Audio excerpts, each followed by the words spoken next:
ছাত্রদল কেন্দ্রীয় সংসদের সাবেক সভাপতি সাধারণ সম্পাদক, অবিভক্ত ঢাকা মহানগর ছাত্রদলের সাবেক সভাপতি সাধারণ সম্পাদক, পুরাতন ঢাকা ইউনিয়নের লোকা, ঢাকা ৮ আসনের সাবেক সফল সংসদ সদস্য, আমাদের সকলের শ্রদ্ধাভাজন, যার হাত ধরে বাংলাদেশের ৬৮,০০০ গ্রাম বাংলায় আনাচে কানাচে বহু শত শত হাজার হাজার নেতা কর্মী আজ নেতৃত্বে দাঁড়িয়েছে।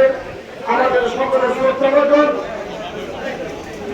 পিলখানা ত্যাগের নির্মম হত্যাযজ্ঞের শিকার হয়ে যাকে আওয়ামী বাদশালীরা ষড়যন্ত্র করে ওই কারাগারের ভিতরে যাকে হত্যা করা হয়েছিল, আমার অভিভাবক, এখানে অনেকেরই অভিভাবক, যাকে কারাগারে থাকা অবস্থায় কারাগারের বাইরে কাছ থেকে দেখার সৌভাগ্য এটা কর্মীদের সৌভাগ্য হয়েছিল, যার সাথে কারাগারে দীর্ঘদিন আমি মোস্তাক আহমেদের থাকার সৌভাগ্য হয়েছিল। সেই শহীদ নাসিরুদ্দিন আহমেদ দীর্ঘভাবে স্মরণ সভায় উপস্থিত আছেন। আজকের সভার সম্মানিত সভার প্রধান অতিথি জাতীয়তাবাদী দল বিএনপির চেয়ারপারসন দেশ নেত্রী এবং খালেদা জিয়া উপদেষ্টা মন্ডলীর অন্যতম সদস্য, সাবেক ডেপুটি মেয়র, ঢাকা মহানগর বিএনপির সাবেক সফল সাধারণ সম্পাদক, সদ্য ঢাকা মহানগর দক্ষিণ বিএনপির সাবেক আহ্বায়ক, আমাদের সকলের অভিভাবক, বীর মুক্তিযোদ্ধা জনাব আব্দুল সালাম ভাই উপস্থিত আছেন। যাকে নিয়ে আজকের এই অনুষ্ঠান শহীদ নাসিরুদ্দিন আহমেদ পিন্টুর সহধর্মিণী, ঢাকা ৭ আসনে আগামী দিনের অহংকার, আমাদের সকলের অভিভাবক, দেশ নেত্রী এবং খালেদা জিয়া আস্থাভাজন, কোতালি বংশাঞ্চল ধারবাদ এলাকার সকলের আস্থাভাজন, আমার অভিভাবক, জাতীয়তাবাদী দল বিএনপির নির্বাহী কমিটির অন্যতম সদস্য, ঢাকা মহানগর দক্ষিণ বিএনপির সাবেক সফল সহসভাপতি, আন্দোলন সংগ্রামে যিনি মাঠে থেকে কাজ করেছেন, যার বিরুদ্ধে ওই আওয়ামী ফ্যাসিবাদী সরকার মিথ্যা মামলা দায়ের করে এই কারাগারে যাকে বারবার আসতে হয়েছিল, আমাদের অভিভাবক, আজকের সবার বিশেষ অতিথি নাসিম আক্তার কল্পনা সহ উপস্থিত আছেন।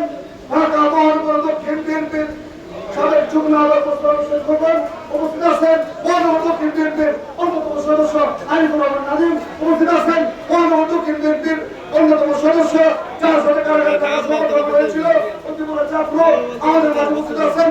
জাতীয়তাবাদী দল বিএনপির কোতোয়ালি থানার সকল যুবদলের সভাপতি, কোতোয়ালি থানা বিএনপির সাবেক সাধারণ সম্পাদক হাজী আনোয়ার আজিম সহ উপস্থিত, সময় সংক্ষিপ্ত উপস্থিত আছেন কৌশল থানা বিএনপির অন্যতম নেতা ইয়াকুব সরকার ভাই সহ ছাত্রদল, যুবদল, মহিলা দল সহ ৩২তম ওয়ার্ড বিএনপির সম্মানিত সভাপতি মোহাম্মদ তাইজু ভাই উপস্থিত আছেন। ৩২ ওয়ার্ড বিএনপির সংগ্রামী সাধারণ সম্পাদক, যার সাথে কারাগারে আমরা একসাথে ছিলাম, সে স্পষ্টভাবে বলে দিয়েছিল, জোবায়ের আলম উপস্থিত। সকল নেতৃবৃন্দকে জানাচ্ছি জাতীয়তাবাদী দল বিএনপির কোতোয়ালি থানা শাখার পক্ষ থেকে, আমার ব্যক্তিগত পক্ষ থেকে আজকে যারা উপস্থিতের সকলকে আন্তরিকভাবে শুভেচ্ছা। আজকে আমরা কিন্তু স্মরণে কিছুক্ষণ আগে আমার ছোট ভাই জোবায়ের আলম বলে গিয়েছে, ২০১৫ সালে কারাগারে যখন আমরা গ্রেপ্তার হয়েছিলাম, তার আগে বহুবার কারাগারে গ্রেপ্তার হওয়ার পর নাসিরুদ্দিন আহমেদ পিন্টু থাকার সাথে থাকার সৌভাগ্য আমার হয়েছিল। যখনই গ্রেপ্তার হয়েছি তখনই পরিবারের কাছে উনি সমস্ত খোঁজ খবর নিয়েছেন। কারাগারে থাকা অবস্থায় প্রতিটি ওয়ার্ডের যারা যারা যে সমস্ত সেল কিংবা বিভিন্ন পক্ষে যারা থাকতেন সকলের খোঁজ খবর নিতেন।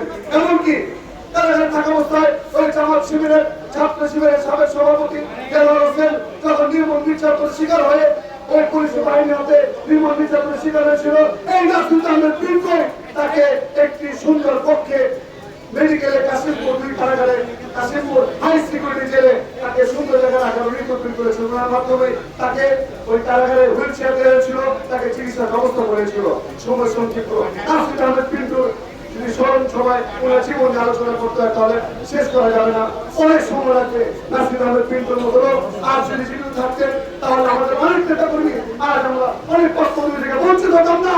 এই নাসিরুদ্দিন আহমেদ পিন্টু আজ আমাদের মাঝে নেই, তাই আমরা ওনাকে মনে করি ওনার থাকার আসতে প্রচুর প্রয়োজন ছিল। আন্দোলন সংগ্রামে যখনই এই দেশ কিছু খালেদা জিয়ার তাকে আন্দোলন সংগ্রাম কাজ করেছে, হরতাল অবরোধ, থাকা অবস্থায় এই নাসিরুদ্দিন আহমেদ পিন্টু প্রত্যেকটি নেতা কর্মীকে ফোন দিয়ে খোঁজ খবর নিতেন যারা কারাগারে ছিল। আমার পরিবারের